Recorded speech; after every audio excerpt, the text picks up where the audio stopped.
Broadcasting from the Hip Hop Weekly studios, I'd like to welcome you to another episode of Civic Cipher, where our mission is to foster allyship, empathy, and understanding. I'm your host, Ramses Ja. He is Ramses Ja. I am Q Ward. You are tuned in to Civic Cipher. And welcome back to you. We appreciate you checking us out and rocking with us every week. And, a lot of times we'll sit down, we'll put the show together. We'll strategize, we'll brainstorm, we'll come to a consensus.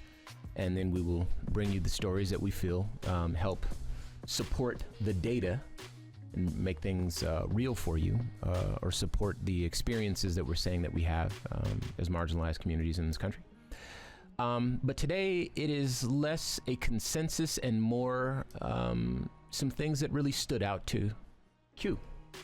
Q sent over a couple of things that he wanted to talk about, and I agreed that we should have these conversations. And so we would like for you to stick around, because today's show is executive produced by Q Ward. Talk to me.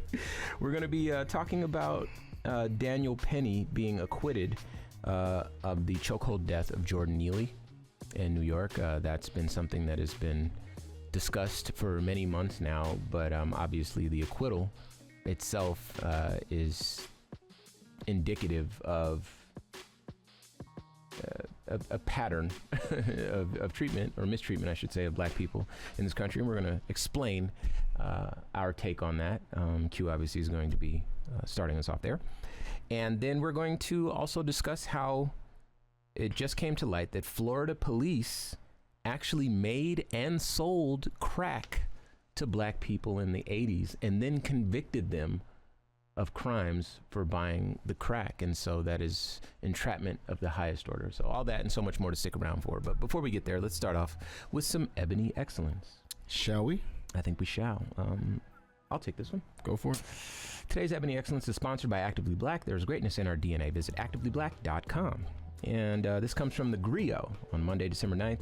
The Critics' Choice Association gathered black stars across television and film to celebrate black storytelling within entertainment. The Critics' Choice Association's 7th annual celebration of black cinema and television awards honored 14 actors, producers, directors, and composers, including Cynthia Erivo, Regina King, Tyler Perry, Ajahnay.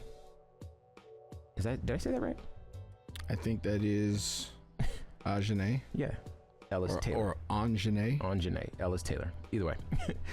Quote, "We are proud to recognize this year's outstanding group of honorees," said Sean Edwards, executive producer and writer for the celebration of black cinema and television, as previously reported by the Griot. 2024 was an exceptional year. There were so many great stories about the black experience, and this event is a celebration of the power of those stories, which have shaped and moved the entertainment industry.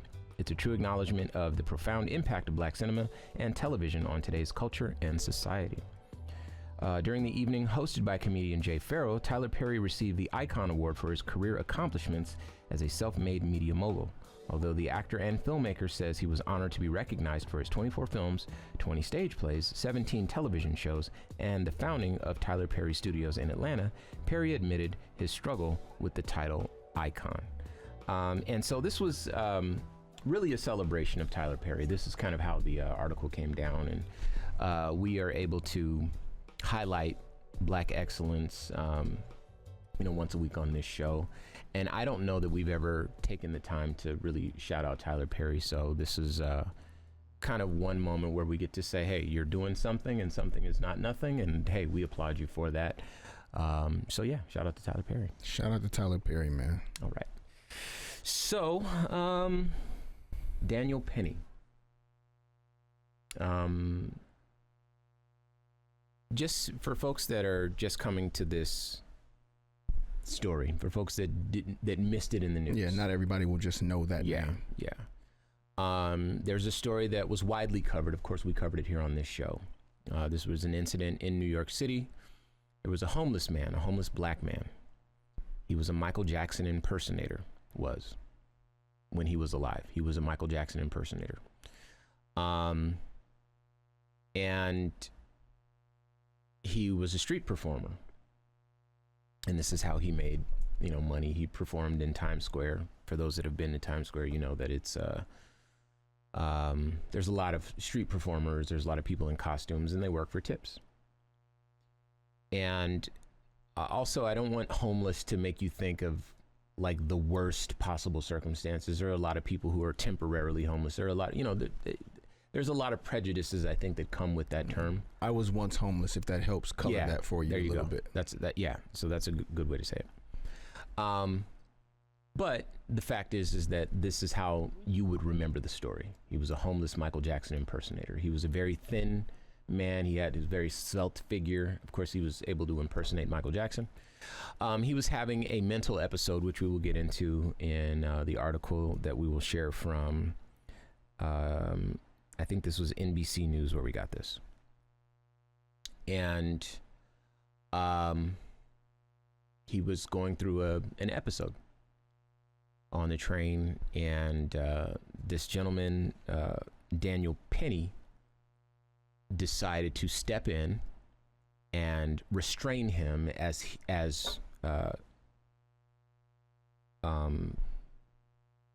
Neely was having his breakdown, yelling at passengers on the train, saying, I don't care if I live or die. I think he was talking about him being hungry, all this sort of stuff, right? So he's having a mental breakdown on the train. The Daniel Penny gentleman steps in, decides to be the hero, takes some vigilante justice, restrains him in a chokehold for about 6 minutes, after which Jordan Neely succumbed. He died because he was choked to death. And when we learned about this story, obviously this was very sad.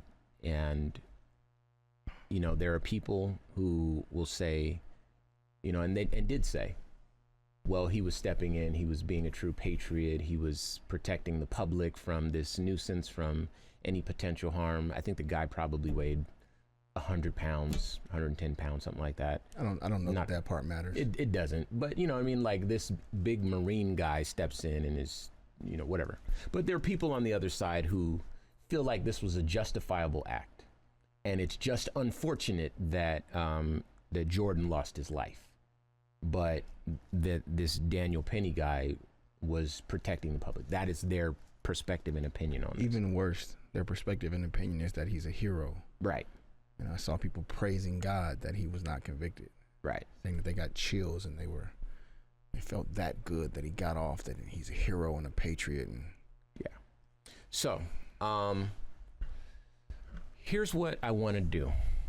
Let me finish painting this picture for you so that it brings you all the way up to speed in terms of what happened, and then we're going to discuss it. So Daniel Penny was acquitted Monday of criminally negligent homicide in the chokehold death of Jordan Neely, a 30-year-old homeless man with a history of mental illness, whose final moments on a New York subway train were captured on bystander video that set off weeks of protests and drew national attention. Before he encountered Penny, Neely, a former Michael Jackson impersonator, ranted about being hungry and thirsty and said he wanted to return to jail and didn't care if he lived or died, witnesses testified. Penny, 26, a former Marine and Long Island native, placed Neely in a chokehold that prosecutors said lasted almost 6 minutes. The decision on the 5th day of deliberations came after the jury deadlocked Friday on the more serious charge of manslaughter, leading the judge to dismiss it. Penny faced up to 4 years in prison. During the trial, Penny's attorneys told jurors that he stepped in because he believed Neely might attack other passengers, and he intended only to restrain him until police arrived, which Penny also told police. They also argued that Neely was not killed by the chokehold and that it was impossible to measure how much pressure Penny had applied. Enough to kill somebody, I'm sure, but that's not their position. I'll continue.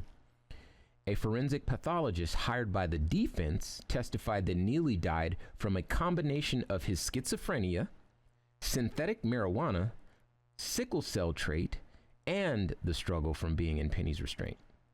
But the medical examiner who performed the autopsy on Neely, Dr. Cynthia Harris, read that line again, please. Yeah, you're right. Let me go back. Give that.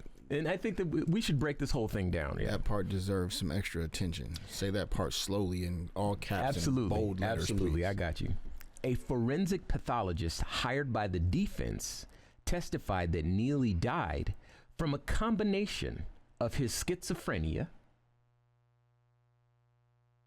synthetic marijuana, sickle cell trait, and the struggle from being in Penny's restraint. So we're clear. Yeah. Daniel Penny's attorneys, the defense.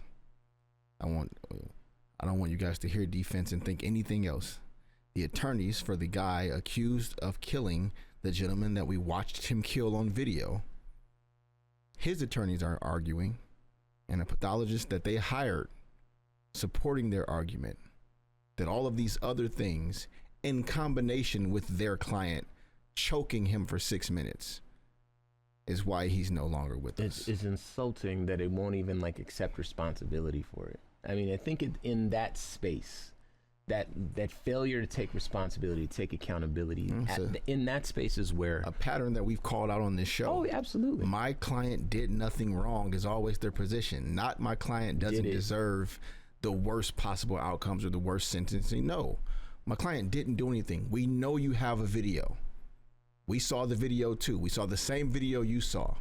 He died from, and we still think schizophrenia, a sickle cell trait. Not sickle cell, a trait. The next thing you said moved me even more, though. All right. So now I'm going to continue. But the medical examiner who performed the autopsy on Neely. Pause. The medical examiner, typically that works for the state, that performed the autopsy. Very important data. Okay. Not the pathologist that the defense hired. This is the person who examined the body after it was brought to the morgue. And determined the cause of death. That's typically what the medical examiner performing an autopsy does. Yeah. That's typically the reason they do it. And this is, and I'm glad you said that because I want you to hear this next part. Her name, the medical examiner, Dr. Cynthia Harris, told jurors it was her medical opinion, quote, that there are no alternative reasonable explanations for his death, and that those proposed by the defense were so improbable that it stands shoulder to shoulder with impossibility. Okay. And I keep saying defense because that's how people are used to hearing that word with regards to criminal trials. Defense. When you say defense, people hear sports, or they might think something else. But Ramses saying that word properly is just typically in the context of a legal case or a hearing, you hear defense. Yeah. The attorneys for the person who committed the crime on the video that we all saw. Yeah. And I think that it's in that space where we find the why. Why was the Black Lives Matter movement born? Now, this is not me talking to people that understand our plight. This is me talking to either those people who need to have conversations at the dinner table with their racist uncles or, you know, neighbors, coworkers, colleagues, people. So I'm trying to give you this game, or if you happen to be one of those people that thinks that this show is just completely baseless and whatever, but you happen to listen every week, we appreciate you. This is for you, just so you understand the why behind it. Okay. Q made a great point.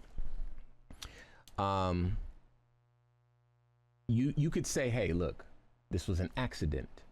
My client didn't intend for this to happen. We don't think that our client should be sentenced too harshly. And that would conform with the reality that we all share. But oftentimes, when it's a white perpetrator and a black victim, white people get to fly above even a shared reality. And it's insulting and hurtful because in this case, you see it on full display. The defense said it was a combination of schizophrenia, synthetic marijuana. Marijuana, in the history of marijuana, has never killed anybody. And a sickle cell trait. Yeah, they're saying this young man is patient zero for death by marijuana. Right. Now, again, that flies above indeed the shared reality that we saw on video, to Q's point, of him getting choked to death. Okay, all the things were true prior to him getting choked to death. And then when he gets choked to death, then they want to point at all these other things like, okay, well, he smoked legal synthetic marijuana or whatever. You know, they may as well said, hey, he had a cigarette when he was 16 with his friends, or he crossed the street funny, or whatever. You know what I mean? And it's that part that's so insulting and hurtful, because we can see that you don't even need to have a defense based in reality in order to get off, right? And so the idea of Black Lives Matter, for folks that don't agree with the premise of this show, for people that throw Chicago, why do you care about police violence? Why do you care about systemic oppression? Why don't you care about Chicago? In Chicago, if a black person kills another black person, there is at least the potential that somebody will be held accountable, that there might be consequences. Let me do you one better. Please. If in Chicago, a black man kills a black man on camera, is then apprehended and arrested safely and not gunned down, is going to jail. That's the whole story. Boom. And when the police do it, or when apparently this guy Daniel Penny does it, or when scores of what was the kid's name? Kyle Rittenhouse, yeah, all that. When they look like that, and they go out and kill people for whatever their mental crusade is, and the reason that they hold up their fists and tell the public they were there to protect, they get to go home. Some of them get to go on tours and sign autographs and take pictures. There it is. And so you can appreciate how this is very hurtful. And the thing is, you might think that, you know, for folks that disagree, you might think we're cherry picking these stories. These are sensational headlines that we're picking, blah, blah, blah, whatever. But again, this is a data-driven program, and the data supports the outcomes that we choose to share with you on this show. These outcomes, these stories give you insight into the data. This makes the data real for longtime listeners of the show that know that to be true about this program.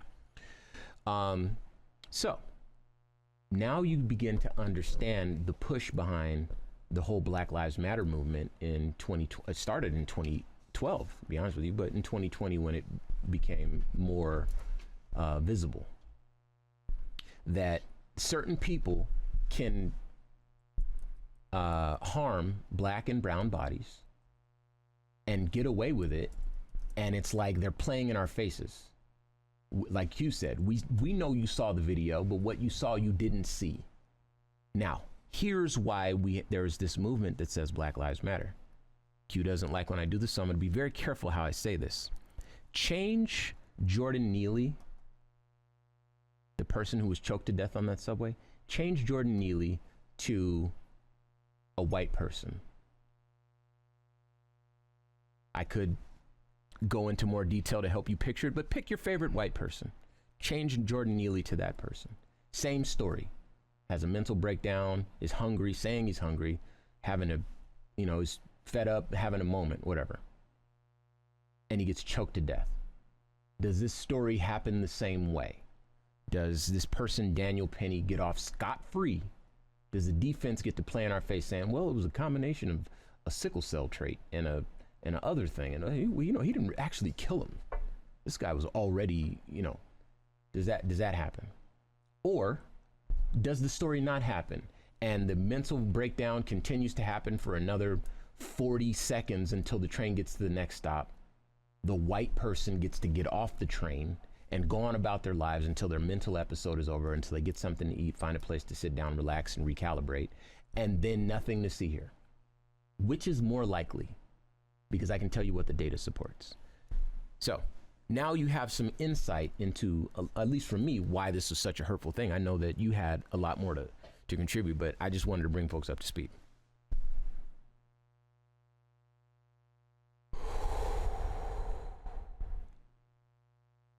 I try to not allow my emotions to completely take over when we're doing the show, because it would make me a more calloused, more cold, less empathetic person. Because we're too informed. We have too much in the way of information. We see too many stories. We know too many outcomes, and we have the data to support. So how I feel is completely justified. But what I try to do is I try really hard to try to see things from someone else's perspective. Those who might care about this person. Those who might not want their brother or their son or their dad or their husband to go to jail forever for protecting the public, right? And in that case, I can see how a family member or somebody that knows this person personally, that can see him through a different lens, because we don't know, what's his name? Daniel Penny, we don't know him. He might be an awesome guy. This might be the worst thing he's ever done. And you and I often speak about not holding someone to the worst thing that they've ever done, right? Mm-hmm. So I'm trying to go as extremely far the other way as possible for the nature of this conversation. Mm-hmm. And simply ask, how come we're always the worst thing we've ever done? Yeah, they wouldn't have put synthetic marijuana if we they weren't trying to do never get that benefit of the doubt? How come even when we're the victim, we're painted in the worst possible way? How come this guy who murdered someone on camera gets to be a hero and a patriot who only sought out to protect? And the person he killed, who did nothing to him or anyone else, never harmed anybody, gets to be the mentally sick, drug addict, homeless, transient bum.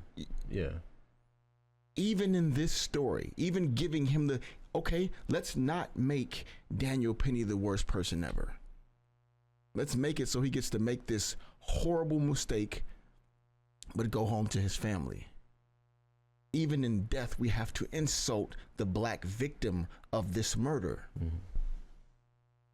There is a perpetual benefit of the doubt for white people in this country, for white men in this country, for those who victimize black people, even if they're not white, as long as they're not also black. Because if they're also black, we got data to support our black on black crime fight, our black on black crime argument. But if they're George Zimmerman, he can follow a young man, stalk him, catch him, and kill him, and then stand on his right to defend himself and stand his ground, and then go on an autograph tour and sign Skittles to add insult to injury, because that's the candy that the kid that he murdered was buying. Kyle Rittenhouse gets to take his rifle, drive to a town he doesn't live in, take that rifle out, kill people, and get off because he's there to protect. And then go on a tour and sign autographs and take pictures. And then this guy gets to get celebrated by social media as a hero after we watched him murder another unarmed black man who wasn't actually causing anyone any harm. And we have to just accept it because that's just the way it is. And when we leave the house every day, we know our possible outcomes and how the world might remember us after.